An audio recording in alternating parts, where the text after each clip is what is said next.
Hello, welcome back to Yatra's kitchen. എന്തൊക്കെയുണ്ട് വിശേഷങ്ങൾ? നമുക്ക് ഇന്നൊരു മഷ്റൂം വെച്ചിട്ടുള്ള റെസിപ്പിയാണ്. നോർത്ത് ഇന്ത്യൻ സ്റ്റൈലാണ് കേട്ടോ. അതായത് നമ്മുടെ റെസ്റ്റോറൻറ്റിലൊക്കെ നല്ല അടിപൊളി സെറ്റപ്പായിട്ട് കിട്ടുന്നതാണ്. മഷ്റൂം ദോ പ്യാസ എന്നൊക്കെയാണ് പറയണത് കേട്ടോ. പക്ഷേ ഇതിനെക്കുറിച്ച് അന്വേഷിച്ചപ്പോഴാണ് അറിയുന്നത് ഇതൊക്കെ നമ്മൾ വീട്ടിലുണ്ടാക്കുന്ന സാധാരണമായിട്ടുള്ള സംഭവങ്ങളാണ്. അതിനൊക്കെ ഓരോരുത്തർ പേരിട്ട് വിളിക്കുന്നു, അത്ര തന്നെ. അപ്പോൾ ഇതാ നമ്മളൊരു 180 ഗ്രാം മഷ്റൂം നമ്മൾ എടുത്തിട്ടുണ്ട് കേട്ടോ. അപ്പോൾ അതിനെ എന്നാന്ന് വെച്ചിട്ടുണ്ടെങ്കിൽ കുറച്ച് മഞ്ഞപ്പൊടി ഇട്ടിട്ട് ഒരു 10-15 മിനിറ്റ് നേരം വെള്ളത്തിലിട്ട് വെക്കേണ്ടതുണ്ട്. അതിൻ്റെ അകത്തെ കുറച്ച് അണുക്കളും കാര്യങ്ങളൊക്കെ ഉണ്ടാവുമല്ലോ, അതുകൊണ്ട് തന്നെ ഒന്ന് ക്ലീൻ ആക്കണം. അപ്പോൾ എന്തായാലും അത് അങ്ങനെ കിടക്കട്ടെ കേട്ടോ. ഇനി നമുക്ക് ഇതിന് വേണ്ടിയിട്ടുള്ള ചെറിയ ചെറിയ കൂട്ടുകളൊക്കെ ആവശ്യമാണ് കേട്ടോ. അപ്പോൾ ആദ്യം നമുക്ക് വേണ്ടത് 2 വലിയ ഒനിയനാണ് എടുത്തിരിക്കുന്നത് കേട്ടോ. അപ്പോൾ ഇതിനെ നമുക്കൊന്ന് ചെറുതായിട്ട് അരിഞ്ഞെടുക്കണം. തീർത്ത് കുനുകുനാന്ന് വേണമെന്നില്ല, എന്നാലും ഏകദേശം അങ്ങനെയൊക്കെ തന്നെ ആയിക്കോട്ടെ. ഞാനും ഏതായാലും ഈ ഒരു പരുവത്തിലൊക്കെയാണ് കേട്ടോ അരിഞ്ഞെടുത്തിരിക്കുന്നത്. അതുപോലെ മുളക് നമുക്കിഷ്ടമുള്ളിടത്തോളം ചേർക്കാം. ഞാനിവിടെ 2 പച്ചമുളകാണ് കേട്ടോ എടുത്തിരിക്കുന്നത്. അത്യാവശ്യം എരിവുള്ളത് തന്നെയായിരുന്നു. പിന്നെ എന്തായാലും ഈ പരുവത്തിലെല്ലാം ഒന്ന് അരിഞ്ഞെടുത്തിട്ടുണ്ട്. ഇനിയിപ്പോൾ ഒരു കടായി അടുപ്പത്തോട്ട് വെച്ചിട്ടുണ്ടല്ലോ. നമ്മുടെ കോക്കനട്ട് ഓയിൽ ഒഴിക്കണ്ട, എന്താ പറയുക, സാധാരണ vegetable oil, rice brand oil, എന്തെങ്കിലും അങ്ങനെയുള്ള ഓയിൽ മാത്രം ഒഴിച്ചാൽ മതിയാവും. കുറച്ച് കടുക് ഇട്ട് കൊടുത്തിട്ടുണ്ട് കേട്ടോ. അത് ഒന്ന് പൊട്ടി വരുമ്പോഴത്തേക്ക് നമുക്കിനി കുറച്ച് ജീരകവും കൂടെ ഒന്നിട്ട് കൊടുക്കാം കേട്ടോ. അത് രണ്ടും കൂടെ മൂത്ത് വരുന്ന സമയം കൊണ്ട് നമുക്ക് നമ്മുടെ അരിഞ്ഞു വെച്ചിരിക്കുന്ന സവോളയും പിന്നെ പച്ചമുളകും കൂടി ഉള്ളതൊന്നും ഇട്ട് കൊടുക്കാം കേട്ടോ. വേണമെന്നുണ്ടെങ്കിൽ ഒരു നുള്ള ഉപ്പും കൂടി ഇട്ട് കൊടുക്കാവുന്നതേ ഉള്ളൂ. അത് ഉപ്പിട്ട് കൊടുക്കുമ്പോഴത്തേക്ക് പെട്ടെന്ന് വഴന്ന് കിട്ടാനായിട്ട് എളുപ്പമുണ്ടാകും. അത് എന്ത് കാര്യത്തിലാണ് സവോള നമ്മൾ എന്തിനൊക്കെ ഉപയോഗിച്ചിട്ടുണ്ടെങ്കിലും ഉപ്പിട്ട് കൊടുത്താൽ പെട്ടെന്ന് തന്നെ വഴന്ന് കിട്ടും കേട്ടോ. അപ്പോൾ ചെറുതായിട്ടൊന്ന് ഇളക്കി കൊടുത്തോളുക. ലോ ഫ്ലെയിമിൽ ഇട്ട് കൊടുത്താൽ മതിയാവും. ഇനി നമുക്ക് നമ്മുടെ സവോള ഏകദേശം ഒന്ന് ചെറുതായിട്ടൊന്ന് മൂത്ത് വരുമ്പോൾ, അതായത് ഒരുപാട് വേണ്ട, ലൈറ്റായിട്ടൊന്ന് വരുമ്പോഴത്തേക്ക് നമുക്ക് നമ്മുടെ ജിഞ്ചർ ഗാർലിക് പേസ്റ്റ്, നമ്മുടെ ഇഞ്ചിയും വെളുത്തുള്ളിയും കൂടെ നമ്മൾ ആ പേസ്റ്റാക്കിയത് കൂടി ഇട്ട് കൊടുത്തോളൂ കേട്ടോ. അരിഞ്ഞിടരുത്, പേസ്റ്റാക്കി തന്നെ ഇടണം, എന്നാലാണ് അതിൻ്റെ ആ ഒരു രുചിയുടെ വ്യത്യാസം വരുള്ളൂ കേട്ടോ. അപ്പോൾ അതും കൂടെ നന്നായിട്ടൊന്ന് മൂപ്പിച്ചെടുക്കാം. അപ്പോൾ എന്തായാലും ഈ ഇഞ്ചിയും വെളുത്തുള്ളിയും പേസ്റ്റ് ആയതുകൊണ്ട് തന്നെ ചെറുതായിട്ടൊക്കെ കരിഞ്ഞു പിടിക്കുകയൊക്കെ ചെയ്യും. അപ്പോൾ കൈവിടാതെ ഒന്ന് ഇളക്കി കൊടുത്തോണ്ടിരുന്നോളൂ കേട്ടോ.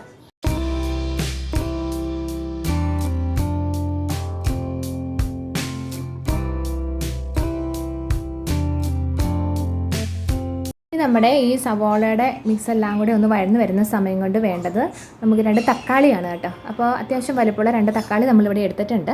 അതിനെയും കൂടി നമുക്കൊന്ന് അരിഞ്ഞെടുക്കാം. അത് ഒരുപാട് വലുതായിട്ട് അരിയരുത്, ചെറുതായിട്ട് തന്നെ അരിയാൻ പാടുള്ളൂ. എന്നാലേ നമുക്ക് പെട്ടെന്നൊന്ന് വഴന്ന് കിട്ടാനായിട്ട് എളുപ്പം ഉണ്ടാവുള്ളൂ കേട്ടോ.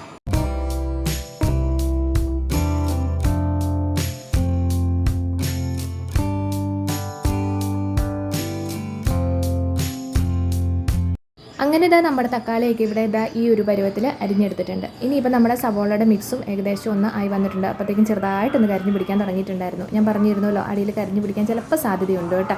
അപ്പോൾ അതുകൊണ്ട് തന്നെ അപ്പോൾ ഒന്ന് ചെറുതായിട്ടൊന്ന് ഇളക്കി കൊടുത്തിട്ടുണ്ട്.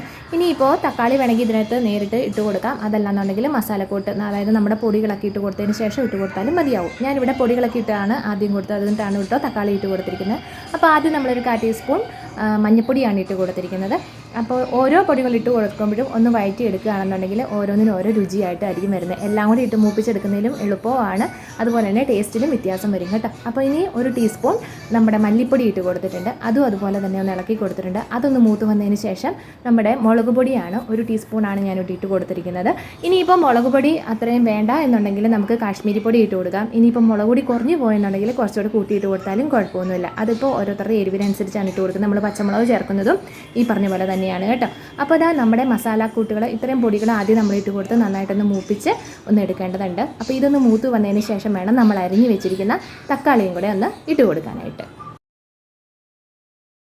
അങ്ങനെ നമ്മുടെ പൊടികളും മസാലയും എല്ലാം കൂടി ഈ ഒരു കൂട്ട് നമ്മുടെ റെഡിയായി വന്നിട്ടുണ്ട് കേട്ടോ. അപ്പോഴത്തേക്കും നമ്മൾ അരിഞ്ഞ് വെച്ചിരിക്കുന്ന തക്കാളി ഇട്ട് കൊടുത്തിട്ടുണ്ട്. ഇനിയിപ്പം ഈ തക്കാളി ഒന്ന് ചെറുതായിട്ടൊന്ന് വഴറ്റി കൊടുത്തിട്ട് ഇതിനാവശ്യമായ എന്ന് വെച്ചാൽ തക്കാളി വഴന്ന് വരാൻ വേണ്ടിയിട്ട് മാത്രമുള്ള ഒരു നുള്ളു ഉപ്പ് വേണമെങ്കിൽ നമുക്ക് ഇട്ട് കൊടുക്കാം കേട്ടോ. അത് വേണമെങ്കിൽ വലിയ നിർബന്ധമൊന്നുമില്ല. അപ്പോൾ എന്തായാലും ഒന്ന് തട്ടിപ്പൊത്തി നമുക്ക് നിന്നൊരു 5 മിനിറ്റ് നേരത്തേക്ക് വേവിക്കാൻ വെക്കാം. പക്ഷെങ്കിൽ വെള്ളം ഒന്നും ഉപയോഗിക്കേണ്ട കാര്യമില്ല. എന്നാന്ന് വെച്ചാൽ ഇത് വെന്ത് വരുമ്പം തന്നെ ഇതിൻ്റെ അകത്തെ വെള്ളമൊക്കെ ഏകദേശം വരും. അത് തന്നെയല്ല, ഒന്ന് ശ്രദ്ധിക്കേണ്ട കാര്യമുണ്ട്. ഇതിൻ്റെ വേവെന്ന് പറയുന്നത് നമ്മുടെ എണ്ണ മാറി വരുന്ന ആ ഒരു വേവാണ് തക്കാളിയുടെ വേവെന്ന് നമ്മൾ കണക്കാക്കുന്നത് കേട്ടോ. അപ്പോൾ ഒരു 5 മിനിറ്റ് മതിയാവും. 5 മിനിറ്റ് കൊണ്ട് നമുക്കത് ശരിയായി കിട്ടും. ഇപ്പോൾ ഒരു 5 മിനിറ്റ് കഴിഞ്ഞിട്ടുണ്ട്, നോക്കിക്കേ. അപ്പോഴത്തേക്കും അത് ചെറുതായിട്ടൊന്ന് പിടിക്കാനും കൂടെ തുടങ്ങിയിട്ടുണ്ടായിരുന്നു കേട്ടോ. എണ്ണയും ഊർന്നൂർന്ന് വന്നിട്ടുണ്ട് കേട്ടോ. അപ്പോൾ ചെറുതായിട്ടൊന്ന് ഇളക്കി കൊടുത്തിട്ട് ഇനി നമ്മൾ എന്താ പറയുക, ഈ ഒരു സമയം കൊണ്ട് നമ്മുടെ കൂണുകൾ നമ്മൾ വെള്ളത്തിലിട്ട് വെച്ചിട്ടുണ്ടായിരുന്നു, മഞ്ഞപ്പൊടി ഇട്ട് നമ്മൾ വെച്ചിട്ടുണ്ടായിരുന്നല്ലോ. അപ്പോൾ അതിനിടയ്ക്ക് നമ്മളൊന്ന് ക്ലീൻ ചെയ്തെടുത്തിട്ടുണ്ട് കേട്ടോ.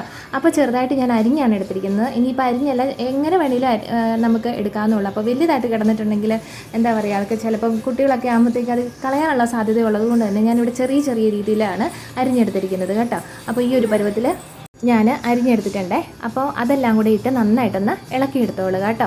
അപ്പോൾ ഈ സമയത്ത് നമുക്ക് ഒരു നുള്ള ഉപ്പും കൂടെ ഇട്ട് കൊടുക്കുക. അതായത് ഞാനിവിടെ ഓരോന്നിനും ഓരോ തവണയായിട്ടാണ് ഉപ്പിട്ട് കൊടുത്തിരിക്കുന്നത് കേട്ടോ. ഇനി അതല്ല ഒരുമിച്ച് വേണമെങ്കിലും ഇട്ട് കൊടുക്കാം, അതൊക്കെ അവനവൻ്റെ ഇഷ്ടമാണ് കേട്ടോ, നമ്മളതൊന്നും പ്രത്യേകിച്ച് പറയുന്നില്ല. അപ്പോൾ ഇതെല്ലാം കൂടെ ഒന്ന് ഇളക്കിയിട്ട് നമുക്കിനി ഒരു 5 മിനിറ്റും കൂടെ വെള്ളം ചേർക്കാതെ ഒന്ന് അടച്ച് വെച്ച് നമുക്ക് വേവിക്കേണ്ടതുണ്ട്. ലോ ഫ്ലെയിമിൽ മാത്രം ഇട്ടാൽ മതിയാവും കേട്ടോ.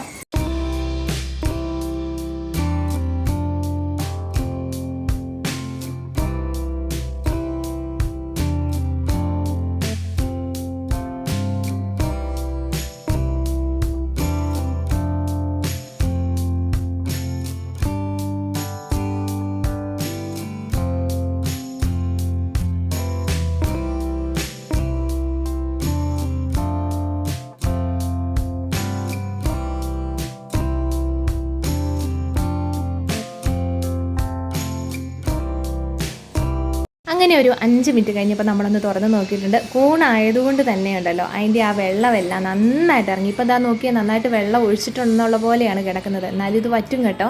പിന്നെ ചാറ് ആവശ്യമുണ്ടെന്നുണ്ടെങ്കിൽ, അതായത് നമ്മൾ ചപ്പാത്തിക്കോ അങ്ങനെയുള്ള കാര്യത്തിനൊക്കെ ആണെന്നുണ്ടെങ്കിൽ നമുക്ക് ഇത്തിരി ചാറുള്ളത് തന്നെയൊക്കെയാണല്ലോ ഇഷ്ടമുള്ളവർക്ക് കേട്ടോ, അല്ലാന്നുള്ളവർക്ക് കുഴപ്പമില്ല. അപ്പോൾ ഇഷ്ടമാണെന്നുണ്ടെങ്കിൽ ഇച്ചിരി തിളപ്പിച്ചാറിയ വെള്ളം ഒരു സ്വല്പം നമുക്ക് ഒഴിച്ച് കൊടുക്കുന്നതിൽ തെറ്റില്ല കേട്ടോ. ഇനിയിപ്പോൾ ചാറ് വേണ്ടാന്നുണ്ടെങ്കിൽ ഈ വെള്ളം തന്നെ നമുക്ക് വറ്റിച്ച് വേവിച്ചങ്ങോട്ട് എടുത്താലും മതിയാവും കേട്ടോ. ഇനിയിപ്പോൾ കുറച്ച് സവോള നമ്മൾ ഇത്തിരി വലിപ്പത്തിലായിട്ട് അരിഞ്ഞത്, അത് അവനവൻ്റെ ഇഷ്ടം, സവോള കൂടുതൽ ഇഷ്ടമുള്ളവർക്കാണെന്നുണ്ടെങ്കിൽ ഇത്തിരി കൂടി ഇട്ട് കൊടുക്കാം കേട്ടോ. അപ്പോൾ അതുകൂടി ഒന്ന് ഇട്ട് കൊടുത്ത് നമ്മൾ 2 മിനിറ്റ് നേരം ഒന്ന് അടച്ചു വെച്ചിട്ടുണ്ടേ. അപ്പോൾ ഒരു 2 മിനിറ്റ് നേരം കഴിഞ്ഞപ്പോൾ നമ്മളൊന്നുകൂടെ ഒന്ന് തുറന്ന് നോക്കിയിട്ടുണ്ട്. അപ്പോഴത്തേക്കും നമ്മുടെ സവോളയും പിന്നെ ആ വെള്ളമൊക്കെ കൂടെ ഒരു ചാറെല്ലാം കൂടി ഒന്ന് സെറ്റായി വന്നിട്ടുണ്ട് കേട്ടോ. അപ്പോൾ ഒന്ന് ചെറുതായിട്ടൊന്ന് ഇളക്കിയിട്ട് കൊടുത്തോളുക.